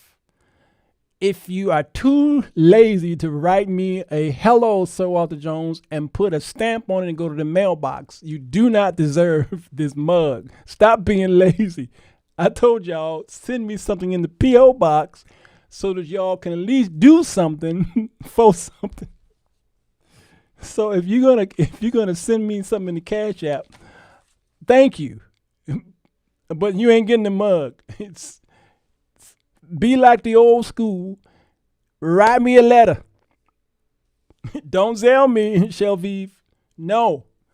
Write me. I'm trying to break in the P.O. box. That's the whole purpose. All right? Put a stamp on that envelope and say, Brother Jones, I hate your guts. I hate your content, and your nose is extremely big. Here's $25, $30, $50 this to continue to support you in your messologies. All right? Lick it or do the self thing, okay? Put a stamp on it and send it to me. All right? You can put Walter Jones on the check or Walter Jones on the currency change or whatever y'all got. But please don't be like Lakeisha and be lazy. All right? Why y'all so lazy? Y'all don't want to write a letter? Huh, that's the problem with the church today. Nicole said, what's a letter? It could be a postcard. Well, with the postcard, unfortunately, is not in an envelope. All right? But stop being lazy. Sonia Brown, Sandra, I don't understand black folks. I just don't understand y'all. So if you cash at me, thank you. I'm gonna pay my bills with that. There's the Cash App right there. All right? But you no get no mug. Stop being lazy. Sheila said, who writes checks? I get checks in the P.O. box. I get checks from the bunkers. And you know they're not in their 20s. you know who writing checks, right? I love them checks. Not one of them have bounced since I've been on the show. Not on one. What was I getting ready to say before I was rudely interrupted by y'all and your laziness? Oh, the Jews. God saw a man by the name of Jacob. Jacob discovered an angel. It might have been a pre-incarnate, I don't know. And he wrestled with that angel. And the angel smote him in the side. This man, this angel, this messenger, this person. And then God says, or the angel said through God, your name is Jacob, yes, but no more. Your name now is Israel. Israel is a person. But it gets difficult from here on. Because a Jew is both spiritual and natural. Because you can convert over to Judaism. But that's the problem. Because God even said that people who are born of Abraham's seed ain't even Jew. They're people who are of the synagogue of Satan. But they were born of Abraham, but still ain't Jews. Y'all might be missing this. So he called Jacob Israel. Jew is like a pejorative. Well, it's not so much pejorative as some we use it sometimes as that, but Jew is Judah. So they were Hebrews who became from the tribe of Judah became Jew. You get it? Because y'all are coloreds, y'all are Negroes, y'all are African Americans, y'all had the other derogatory term, y'all all kinds of stuff. So Israel is a person. And then how God fixed it was that he then made agreements, covenants with them. He made an Abrahamic covenant and talked about his seed. And then he made a covenant, which is called the Palestinian covenant, about land. So Abraham, Elaine is right, was not a Jew. He was born from that lineage, that seed. Go to the Tower of Babel story and trace his lineage. He wasn't born a Jew. God started him off and transferred something in his seed. Y'all understand? So he made a covenant with the Palestinian or the Jewish people or the Israelites or the Hebrews, put it that way, and said, this land, this terra firma now belongs to you. But Jew is the person. And the person comes in different colors. We don't know how God did it, but he did it. So to say that all Jews are blacks is questionable. But to say that those people over there right now are Jews is a bigger question. Because some of you are very, very light-skinned. You can pass for white, like Lena Horne. But you black. She black.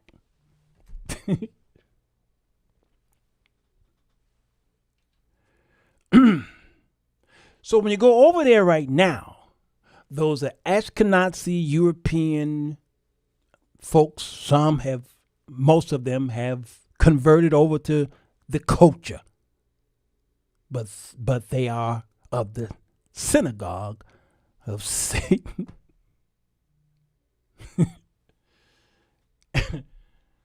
And there were people who in Egypt were in the Jews' house.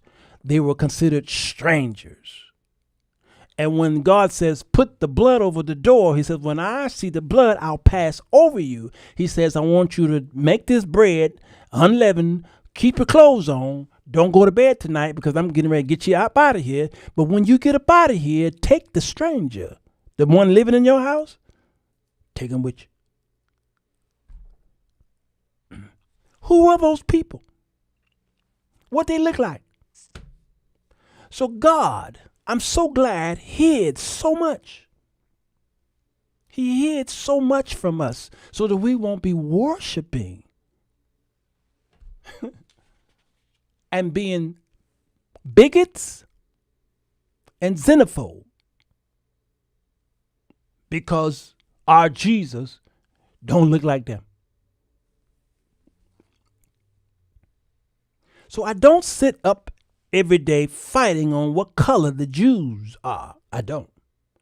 But what I do is fight against those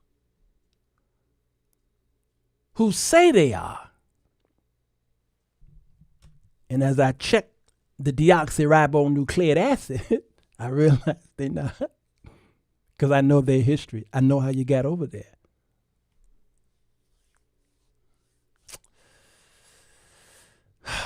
And you black Hebrew Israelites, y'all got a whole nother problem inside of you.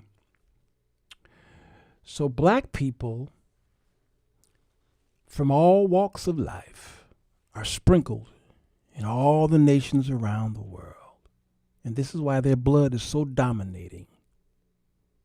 Because you put a little bit of, just a little bit of that in a man, he black. God did that on purpose to show us something about the black man. That African blood is rich. And as I was watching National Geographic, a white station, a white network produced by white folks was then doing a documentary on where man come from.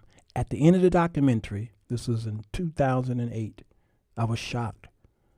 They said, although we are this nationality, this, and they showed different pictures of Asians and Hispanics and whites and blacks and Czechs and Russians. And the last picture they showed was, they says, but all people come from this one person. And guess who they showed? They showed a black man and a black woman walking in the forest. And I was shocked because white people know. They know the truth. So when you go over to Israel, we saying go over to Israel because we have to say it that way because how else I'm going to say it? That's the only way you're going to understand. We'll go over to Israel. And you stumble upon some black folks over there who speak in Yiddish, who speak in the language, Hebrew. The likelihood of them being from a tribe of the 12 is high. High. The origin of man. That's it, Deborah. You helped me, Deborah. The likelihood of a black man you seen over there in Israel speaking Hebrew and being part of one of the tribes of Israel, yet they're the most hated. I gotta go because the clocks was flying everywhere. I haven't done a 2-hour show in years. And I haven't even had dinner yet, but I started early because I knew I was going to yap. At the end of the show, it turned into a racist show because now the white folks would come here and say, see, I knew you was a racist. How dare you say that we all come from black folks? It was National Geographic. I looked at the producers. They were white producers. They said that all the race come from black folks. I didn't say that. I'm a messenger. That's what they said. And I just happened to agree with it. Now, we do know about the 3 boys, Japheth and Seth and Ham. And they tried to make Ham this cursed person because of what God did but he didn't curse Ham. He cursed Canaan. And so it's like the Mormons then said they're cursed, and so they wouldn't even allow you to join the Mormons. And many whites today feel that black man is cursed. That's why we were enslaved in America, because of the Bible said we were cursed. It's just, and y'all fell for it, hook, line, and sinker. But when you look at a black man, you can't even guess his age because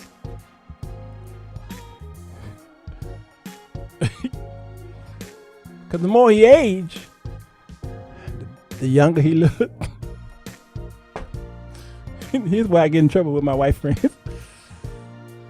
The more he aged, the better he looked. And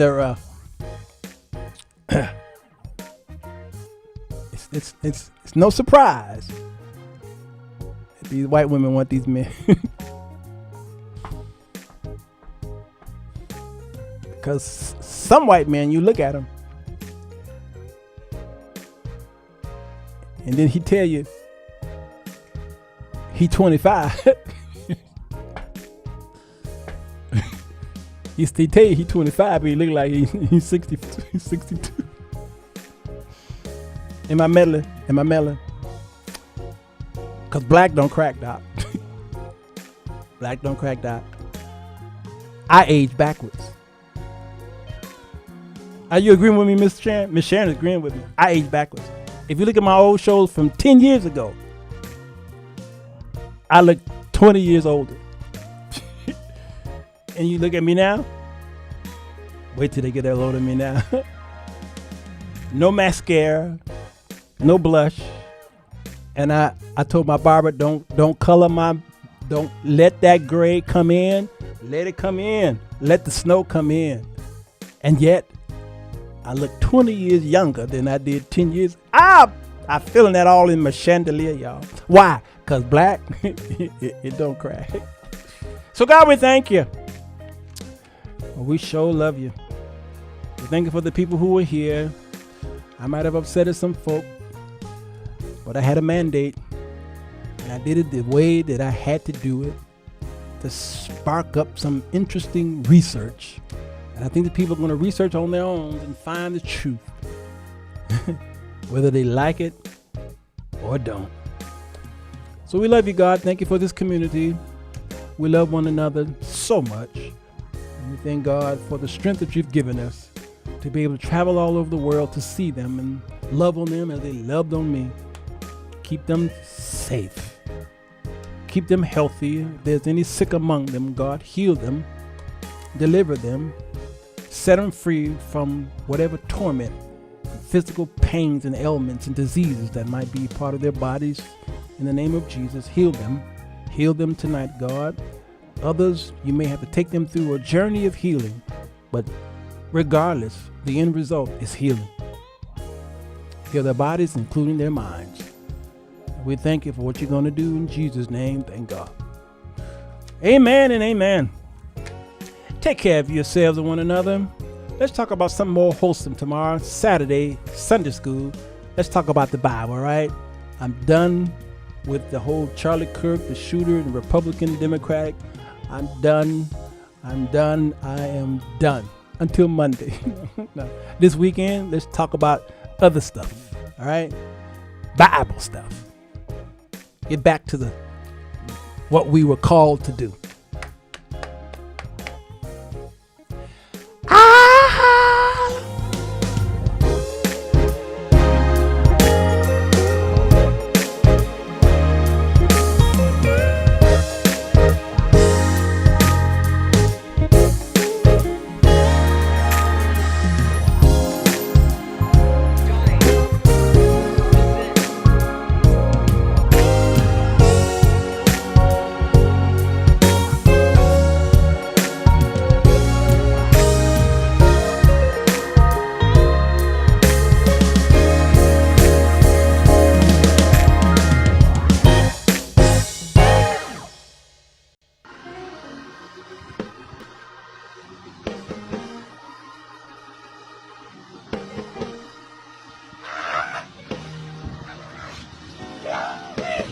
When I think of His goodness and all He has done for me, my soul shouts hallelujah.